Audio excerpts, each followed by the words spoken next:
Þá komum við að þriðja lið, Lánasjóður sveitarfélagi, lántaka og til máls tekur bæjarfulltrúi Guðmundur Baldvin Guðmundsson.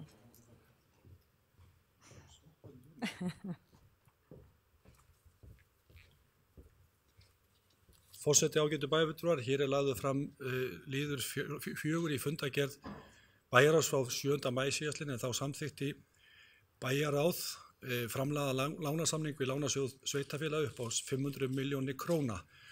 Og ég ætla að leyfa mér að lesa þá bókun sem við þurfum að staðfesta hér í bæjarstjórn. Hún er dálítið ítarlega eins og alltaf þegar kemur að lánveitingum.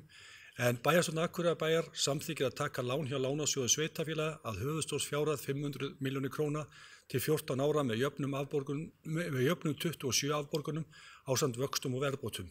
Í fyrsta skipti 5. apríl 2021 og lokagjalda 5. apríl 2034.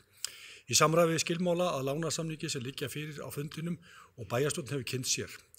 Bæjarstjórn Akureyrarbæjar samþykkir að til tryggingar láninu höfuðstólsfjárhæð uppgreiðslugjaldi auk vaxta, dráttarvaxta og kostnaðar standi tekjur sveitarfélagsins samanber heimild í 2. málsgrein 68. greinar sveitarstjórnarlaga nr. 138/2011. Nánar tiltekið útsvarstekjur og framlag til sveitarfélagsins úr jöfnunarsjóði sveitarfélaga. Er lánið tekið til fjármögnunar á fjárfestingu samkvæmt framkvæmdaáætlun 2020 samanber 3. grein laga stofnun opinbers hlutafélags Lánasjóð sveitarfélaga nr. 150/2006. Jafnframt bæjarstjóra Ásthildi Sturludóttur veitt fullt og ótakmarkað umboð til þess fyrir hönd Akureyrarbæjar að undirrita lánasamning við Lánasjóð sveitarfélaga samanber framangreint sem og til þess að móttaka, undirrita og gefa út og afhenda hvers kyns skjöl, fyrirmæli og tilkynningar sem tengjast lántöku þessari, þar með talið beiðni útborgun lánsins. Og þetta er lagt fram til samþykktar. Takk fyrir.